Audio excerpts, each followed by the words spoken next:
Well, this is my idea actually. This one, just to show its reasoning. It's not that difficult to do, but you've got to think if you want to do it.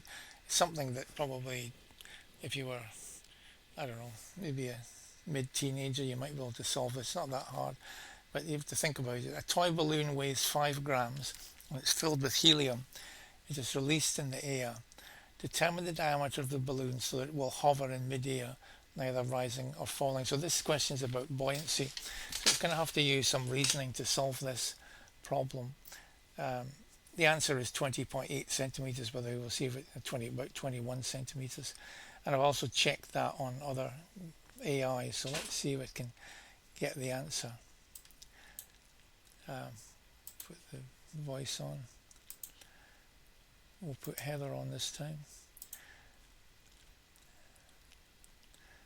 And it won't be a graphical solution as far as I know. It'll just be speaking with maths perhaps. Well, with maths obviously.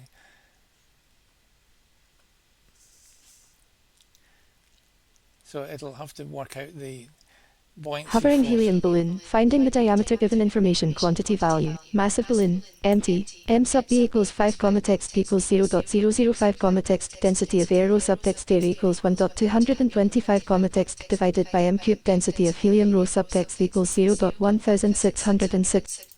It's not that exciting to listen to, is it, with all that? So it's working out the force of buoyancy is the weight of the balloon plus the weight of the helium.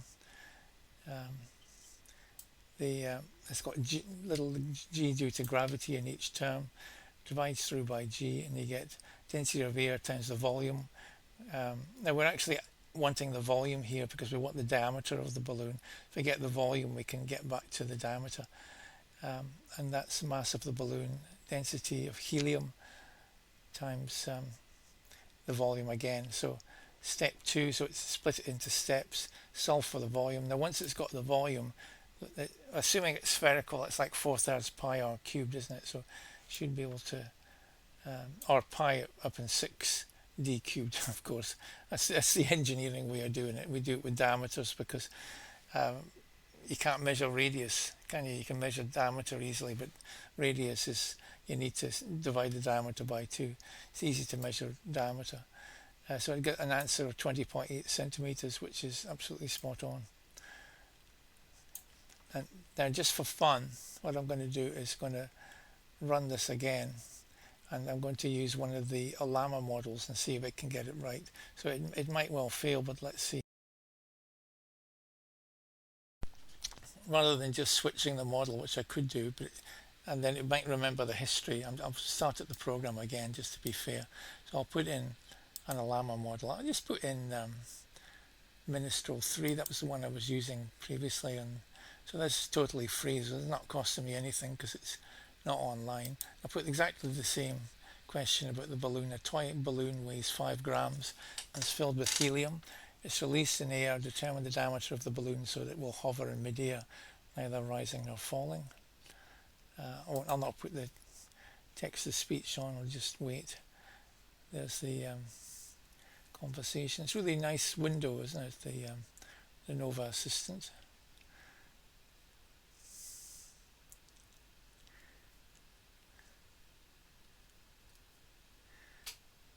Another thing it might be worth doing is asking it to draw a diagram of how it gets the solution. I wonder if it'll be able to do that. It's going to give the answer here. Remember, the answer is 20.8 centimeters. Oh, it's got it wrong, you see. I actually had tried it before and then got it right. Oh, it's used the ideal gas law, PV equals nRT, ideal gas law. Okay. But I'm afraid you're wrong. 94 centimeters, so that's the wrong answer, I'm afraid. So that's the Olama model. So that's the thing, the smaller the models, the more, I mean, it's got the right method. It's just, it's made a little error somewhere along the line. I'm not going to go through it all, but it's made a tiny error. We are again, let's do the balloon question, but I'll pick a different model. I'll pick a much bigger one than the minstrel one, which is tiny, well, relatively tiny one.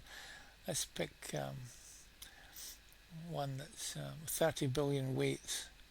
So that one you can run on your home. So that one's free. That's a QN one. And let's put in the same problem and see what it comes up with. Although the temperature is low, meaning it's sort of in mathematical mode to do these things, these AIs work on stochastic mode there. So it doesn't mean that they'll always get the same answer every time if they these smaller ones anyway. But that's why you've got to be very careful with AI solutions, unless it's a huge model and then you're in a different ballpark altogether. You can usually trust them most of the time, but again, they still make mistakes. But it's a bit of a miracle they work at all. I mean, I read about them, but so that's the same one about the toy balloon. Let's see. Oh, I've not put the audio on. I put the English voice, William this time. It's thinking about the answer.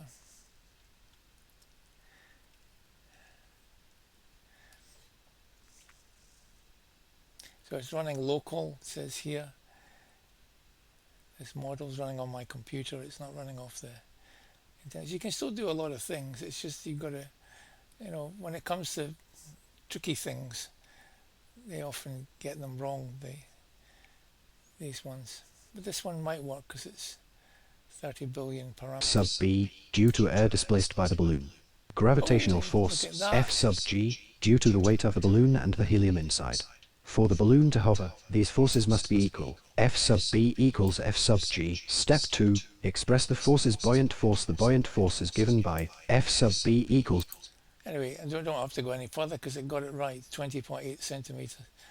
Oops, 20.8 centimeters. And so that's correct. So the QN3 coder, 30 billion parameters, got it right. It's still free, so recommend that one if you can. Got a big enough graphics card to fit it in. The Minstrel one didn't get it right, but it doesn't mean that they're useless or anything. I mean, they have their uses, all of these models. They're just good at some things. And I mean, one of them might be very verbose, for example, and handy for, and not so good at maths. One that's good at coding. There are coder ones, and so on and so forth.